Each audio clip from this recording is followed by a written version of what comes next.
Hey there! My story is a little different from the stories you might have seen on MSA. Wanna know why? 'Cause it has a ghost in it. I'm Beatrix, and unlike other kids who are born crying, I was born smiling. Yep, and that sort of freaked out my mom and the doctors. Come on, little angel, it's time to cry. But instead, I cooed and laughed. Mom had so much fun playing with me and making me beatbox. That's the reason she named me Beatrix. Needless to say, growing up, I had a great life, and my parents absolutely adored me. They made me feel like I was the center of their universe, especially Dad. We were like two birds of a feather. He was an amazing singer and owned a studio. He often took me there, and I was always in awe of the place. Daddy, can I be a singer too when I grow up? You already are, kiddo. In fact, you're so good, you even make crying sound like a melody. I always thought that nothing would ever break us apart and our family would stay together forever. I was so wrong. One day, Dad told Mom he had taken on some debt and was unable to pay it back.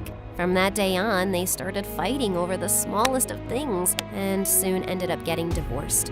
Dad left the city and never looked back. I was heartbroken and hoped he'd come back for me, but he didn't come. Even on my birthday, I felt shattered.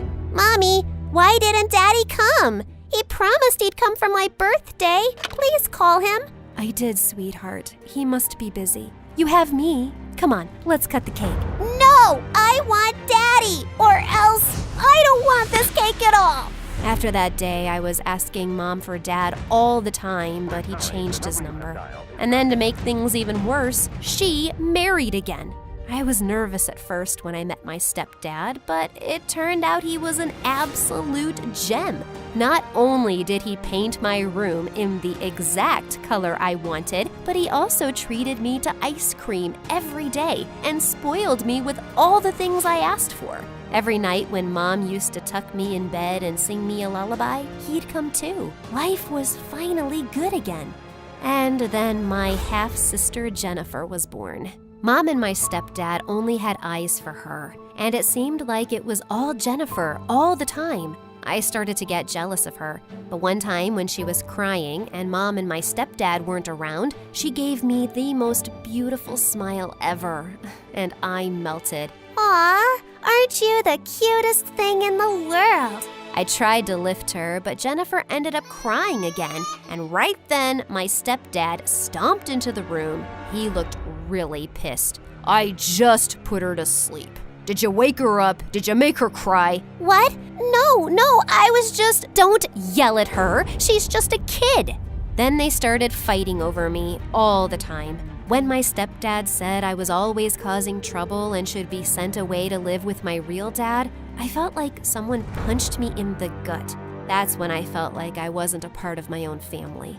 But I kept quiet and didn't complain. And since no one even knew where my real dad was, I wasn't sent away. But then I noticed something strange was happening.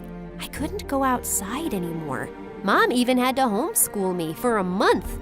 Thankfully, I grew out of it eventually with Mom's help.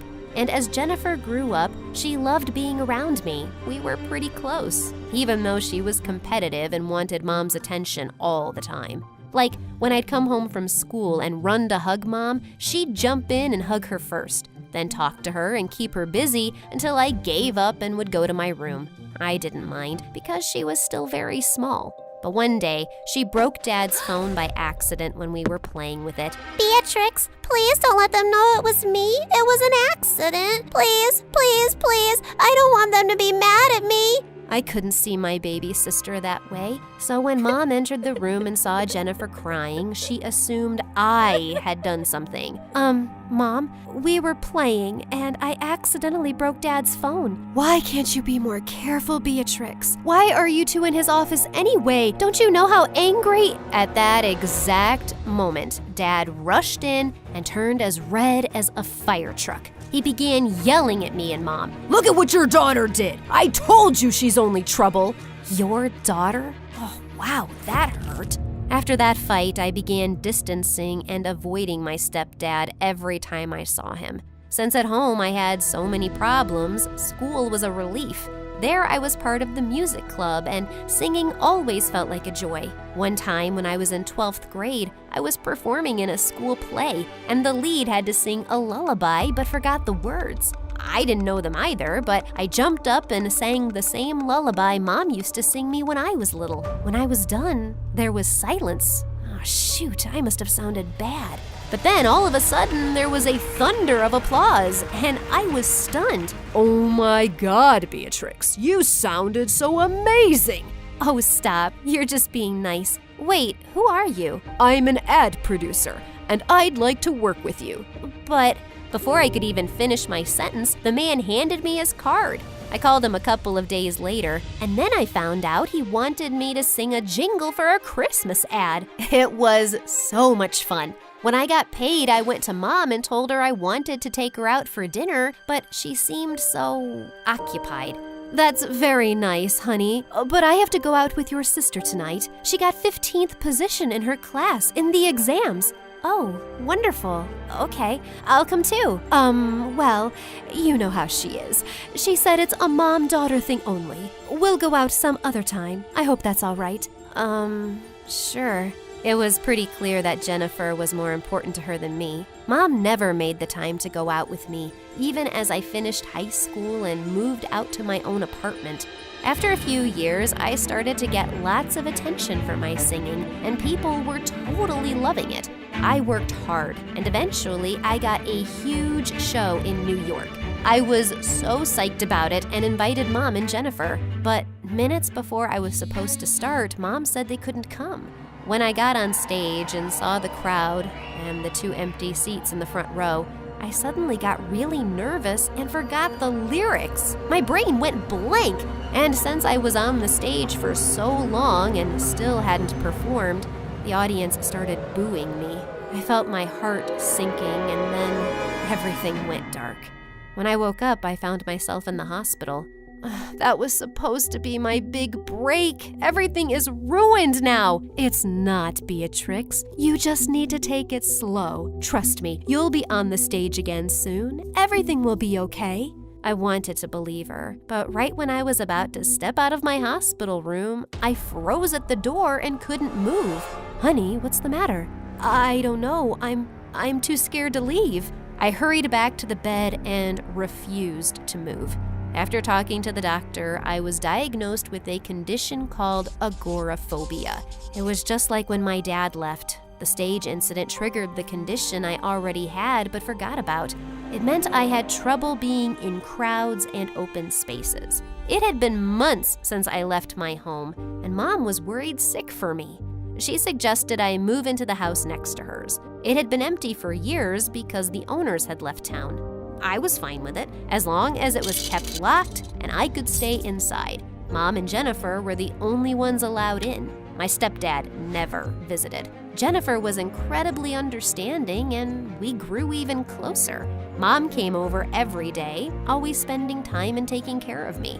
One day, after she left and I was alone, I heard the sound of a door creaking open. I got up to check all the doors in the house and found the back door completely open. That was weird. I remember locking it. Soon after that, weird things started happening. Like, once I noticed the stove was on, even after I was sure I had turned it off. And then my shoes went missing. What was happening? Was I going crazy on top of everything else? I told Jennifer, and she thought the unthinkable. Maybe my house was haunted. I didn't want to believe it, but I couldn't explain it. One day, Jennifer brought over a Ouija board. Why did you bring this? Well, if there is some ghost here, we need to communicate with it and ask what it wants so we can go away. I wasn't too sold on the idea, but I thought I might as well try. Yeah, just like those stupid kids in horror movies.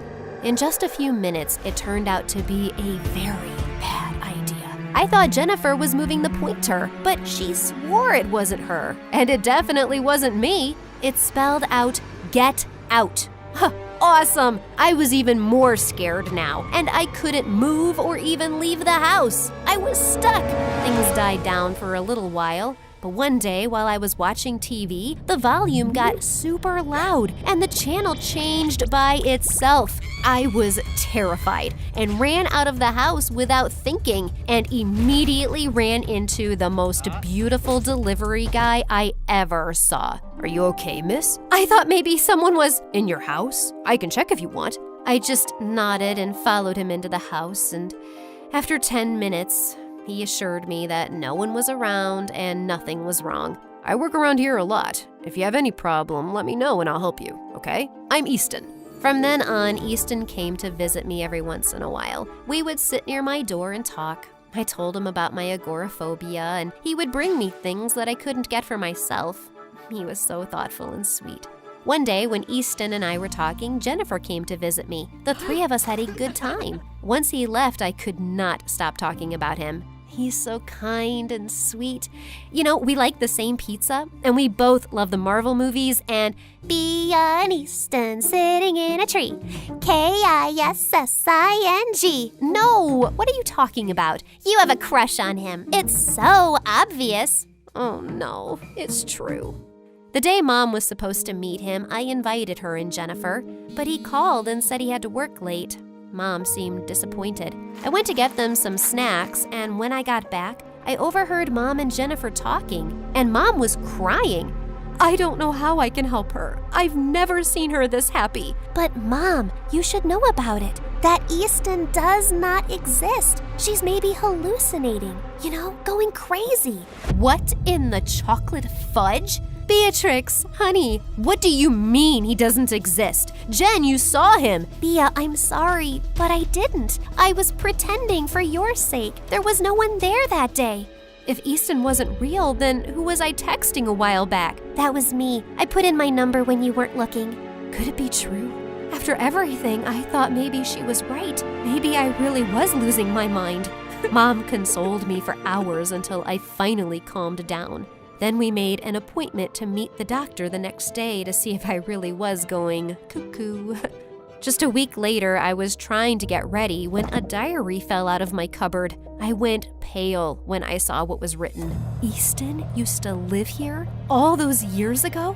This freaked me out so much that when the doorbell rang, I screamed. I was shaking as I opened the door. But the minute I did, I went pale with fear. It was Easton, standing right in front of me. Beatrix, I'm sorry for not showing up last week. Stay away from me. Why are you haunting me? What do you mean? What's going on? You're not real. You're my imagination. Or a ghost. That explains all the weird things that's been happening. The stove, the TV, the weird... What? Of course I'm real. I don't know what you mean. I began screaming and yelling for Mom. And pretty soon she rushed to me with Jennifer and stepdad following behind her. The minute they saw my frantic state, they went pale, especially Jennifer. Mom, I can see Easton, and I'm scared. I think he's a ghost. Honey, I can see him too. Of course you can. I'm a real human. What's going on here? I don't understand. Jennifer, we met too. What's going on? We all turned towards Jennifer, and as if on cue, she began crying and wailing.